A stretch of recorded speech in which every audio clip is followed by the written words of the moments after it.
কোরআনে।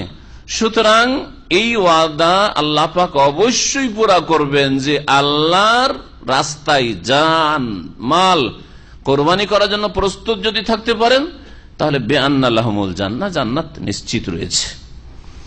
ফাস্তাবশিরু বিবাইইকুমুল্লাযী বায়াতুম বিহি, সুতরাং তোমরা আনন্দিত হও, খুশি হয়ে যাও। ইস্তাবশারা মানে খুশি হয়ে যাও, ফাফরাহু, তোমরা খুশি হয়ে যাও বিবাইইকুম, তোমাদের এই ব্যবসায়। আল্লাহ পাক এটাকে ব্যবসা বলেছেন, আল্লাহর সাথে ব্যবসা। একদিকে ক্রেতাকে আল্লাহ পাক রব্বুল আলামিন, আর বিক্রেতাকে, বিক্রেতা হচ্ছে মুমিন। হ্যাঁ, মাল সামান কি? জানো মাল। আর মূল্যটা কি? রিয়াল না ডলার না বাংলাদেশি টাকা? জান্নাত। সুবহানাল্লাহ। টাকা পয়সা নাই যে তুমি জানমাল কোরবানি করতে পারলে তোমার পরিবারকে 10 মিলিয়ন দেব, 20 মিলিয়ন দেব, শেষ হইতে পারে 10 মিলিয়ন 20 মিলিয়ন, কিন্তু জান্নাত খালিদিনা ফিহা, চিরকাল। ফাস্তাবশিরু, তোমরা খুশি হয়ে যাও বিবাইইকুম, তোমাদের সেই ব্যবসায়ী, আল্লাযী বায়াতুম বিহি, যেই ব্যবসা তোমরা সম্পাদন করেছো আল্লাহ পাকের সাথে। ওয়া যালিকা হুয়াল ফাউজুল আযীম, আর এটাই হচ্ছে মহা সাফল্য। আর এই যে জান্নাত লাভ করাটি হচ্ছে সবচেয়ে বড় সফলতা। এর চেয়ে বড় কামিয়াবি আর কিছু হতে পারে না একজন মুমিনের জন্য। দুনিয়ায় যা হইলো, দুনিয়াতে যদি ইমানের অবস্থায় থেকে যায়, আর যদি দুঃখ থাকে, কষ্ট থাকে, তাতে যায় আসে না। কিন্তু দুনিয়ার সবচেয়ে বেশি সুখী যদি হন আর জান্নাত যদি হারিয়ে দেন, আখিরাতে না পান, তাহলে আপনার মতো জিরো মার্কা আর হতভাগা মরদুদ কেউ নেই। জাহান্নামে জ্বলতে হবে, কারণ তৃতীয় কোন স্থান নেই। জান্নাত না পেলে জাহান্নামে যেতে হবে। আয়াতের তাফসীর তো করলাম, একটি কথা বলার বাকি আছে। আল্লাহ রাব্বুল আলামিন, এক্ষুনি বললাম যে মাল সামানের কথা বললাম, মাল সামান হচ্ছে আপনার কি? জানমাল। এটা আপনার জানমাল, তাই না? আর জান্নাতটা কার? জান্নাত আল্লাহর। যেটা যা দিয়ে আল্লাহ খরিদ করছেন সেটাও আল্লাহর, আর যেটা জিনিস খরিদ করছেন সেটা কার? এটা হচ্ছে, এটা চিন্তা করেননি। আপনার জানটা কার? আমার প্রাণটা কার? আল্লাহর। ইন্না লিল্লাহ, আমরা আল্লাহর, সব আল্লাহর, আল্লাহর দান। আচ্ছা, আপনার টাকা পয়সাগুলি কার?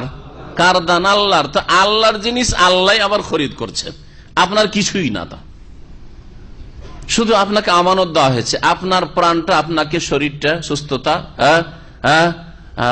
আত্মা, শরীর, এটা আপনাকে, আপনার জানটা আমানত দেওয়া হয়েছে, আমানত আপনার কাছে রাখা আছে। এই জন্যই আপনি একটা আঙ্গুলও কেটে ফেলতে পারবেন না। আত্মহত্যা তো দূরের কথা, আত্মহত্যা করা তো কত বড় কাবিরা গুনাহ।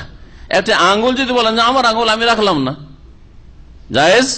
হারাম, হারাম। তা আপনার জিনিস হলে আমি রাখলাম না, অসুবিধা আছে নাকি? তা আপনার নয় জিনিসটা, তো আসলে তো আল্লাহর আমানত, আল্লাহ রেখেছেন আপনার কাছে। আমানতের কি করতে হয়?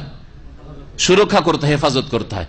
আপনার কাছে যদি, ভাই আমার কাছে টাকা পয়সা রাখা একটু রিস্ক, তা আপনার আমার টাকাটা বা এই স্বর্ণ আছে, 5 ভরি স্বর্ণ আছে, আপনার কাছে রাখেন, দেশে যাওয়ার সময় নিন। অনেকে করে, তো এটা আমানতের হেফাজত করা ফরজ কিনা? অবহেলা করে যেখানে সেখানে রেখে দেবে না, হারিয়ে যাওয়ার আশঙ্কা থাকবে, তাহলে জায়েজ না। ওই রকমই আপনার মাথা থেকে পা পর্যন্ত এটা আল্লাহর দান, আল্লাহ আপনাকে আমানত দিয়েছে। আল্লাহর দানটাই আল্লাহ আবার খরিদ করছে। হ্যাঁ, আল্লাহ আপনার ধন সম্পদ আপনাকে দিয়েছেন, আবার ওইটাই খরিদ করছেন। তো আল্লাহর জিনিস আল্লাহ খরিদ করছে, আপনার কিছুই না, আমার কিছুই না, আসলে সবকিছুই আল্লাহ। যারা এই শ্রেণীর মুমিন, জান এবং মাল আল্লাহর রাস্তায় কোরবানি করার জন্য প্রস্তুত, আল্লাহর সাথে এই ব্যবসা করতে পেরেছে, জান্নাত নেব আল্লাহ তোমার কাছে, আর আমার জান আর মাল তোমার রাস্তায় প্রস্তুত কোরবান হওয়ার জন্য, এদের 9টি গুণ আল্লাহ এর পরের আয়াতে 112 নম্বর আয়াতে উল্লেখ করেছেন। শোনেন 9টি গুণ কি কি। তাহলে মুমিন শুধু কোন নামের নাম নয় যে আমরা, বা জাতির নাম না যে আমরা জাতিতে মুসলিম। এই 9টি গুণ থাকতে হবে। এইরকম অনেক গুণই রয়েছে, কিন্তু এই গুণগুলি যদি থাকে তাহলে মোটামুটি সবগুলি গুণ চলে আসবে, এর অন্তর্ভুক্ত বাকি গুণগুলি হয়ে যাবে। আল্লাহ বলছেন যে এই মুমিনরা যাদের সাথে আল্লাহ এই ব্যবসা করেছেন, তারা আত-তায়েবুন, তারা তওবাকারী হয়। ভুল করলে বিনা তওবাতে 1 ঘন্টাও পার হয় না, অশান্তির শেষ থাকে না, যে হাই কি করলাম, কি করে আমি মুক্ত হব, কি করে আমি বাঁচবো আল্লাহর আযাব থেকে। এই নয় যে আখেরাতের আযাব কখন হবে না হবে ও ধারের বিষয়, এখনই যে আল্লাহর আযাব আসতে পারে, আল্লাহর মার পড়তে পারে, অথবা নাই পড়ুক, আল্লাহ আমাকে সৃষ্টি করেছেন তার আদেশ হিসেবে মানার জন্য, ইবাদতের জন্য আমি করলাম কি করলাম, কত বড় নাফরমানি করলাম আমি। জি, সাথে সাথে অনুতপ্ত হয়, লজ্জিত হয় এবং আল্লাহর দিকে ফিরে আসে, তারা তওবাকারী হয়, আল্লাহ অভিমুখী, আল্লাহর দিকে সংশোধন করে ফিরে আসে। আল আবেদনা, দ্বিতীয় গুণ হচ্ছে যে এই মুমিনরা যাদের সাথে আল্লাহ ব্যবসা করেছেন, এই ব্যবসা তারা ইবাদতকারী হয়, আল্লাহর ইবাদত বন্দেগী করে। তাহলে ইবাদতবিহীন জীবন যাপন আর প্রতিদিনের ইবাদত হচ্ছে ইমানের সাথে, তৌহিদের সাথে 5 ওয়াক্ত নামাজ পড়া। 5 ওয়াক্ত নামাজই যদি ঘাটতি থাকে, তাহলে কি আপনি আল্লাহর সাথে ব্যবসা করেছেন? ব্যবসাই করেননি, আপনার সাথে আল্লাহ ব্যবসা করেন নাই। 4 ওয়াক্ত নামাজ পড়েন, ফজর পড়েন না, আপনার সাথে আল্লাহর জান্নাতের ব্যবসা নেই, যে জান্নাত দিয়ে আপনার জান আর মাল খরিদ করেছেন, আপনার সাথে আল্লাহর ব্যবসা হয়নি। আল্লাহর ব্যবসা করেছেন ইবাদতকারীর সাথে। আর প্রতিদিনের ইবাদত যার ঠিক নাই, সে ইবাদতকারী নয়। আরে মৌসুমী সিজনাল ইবাদত অমুসলিম করে। রবিবারে গির্জাতে চার্চে যায় খ্রিস্টানরা, শনিবারে ইহুদিরা যায়, আর 12 মাসে 13 পূজায় হিন্দুরাও যায়। আর আপনিও ওদের দেখা, জুমা পড়া ধর্মটা তো ঠিক ওদের কাছ থেকে নেওয়া, সপ্তাহে একটা দিন ধর্মশালাতে হাজির হইতে হবে, এটা তো অমুসলিমদের কাছ থেকে নেওয়া। এটা ইসলাম তো নয়। আসলে ইসলাম হচ্ছে যে 5 বার আল্লাহর মসজিদে হাজিরে দিতে হবে, এটা হচ্ছে ইসলাম। জি হ্যাঁ, আর তারপরে জুমা মসজিদে আসতে হবে জুমার দিনে। আসসালাওয়াতুল খামস ওয়াল জুমাতু ইলাল জুমাতে ওয়া রমাদানু ইলা রমাদান, নবী সাল্লাল্লাহু আলাইহি ওয়াসাল্লাম বলেছেন। শুরু করেছেন 5 ওয়াক্ত নামাজ দিয়ে, 5 ওয়াক্ত নামাজ, তারপরে প্রত্যেকটি জুমা, আর তারপরে প্রত্যেক রমজান।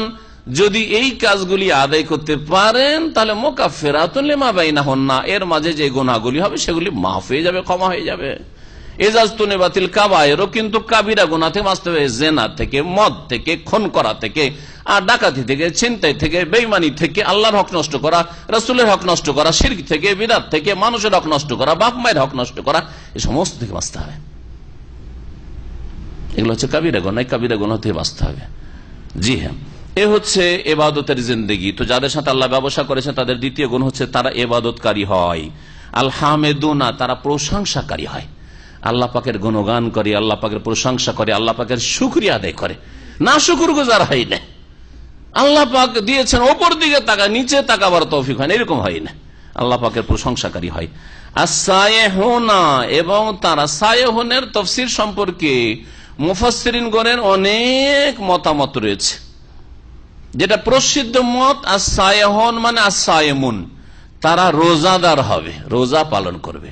রমজান মাসের ফরজ সিয়াম, রোজা পালন করবে, আর মাঝে মধ্যে সুন্নত নফল যে রোজাগুলি রয়েছে সেগুলি রাখার জন্য চেষ্টা করবে। সেগুলি রাখলে আরো ভালো, কিন্তু সেগুলি সম্পর্কে আল্লাহ জিজ্ঞেস করবেন নাই। বাকি কথা হলো রমজানের রোজা আল্লাহ অবশ্যই জিজ্ঞাসা করবেন, জবাব দিতে হবে আল্লাহ পাকের সামনে। জি।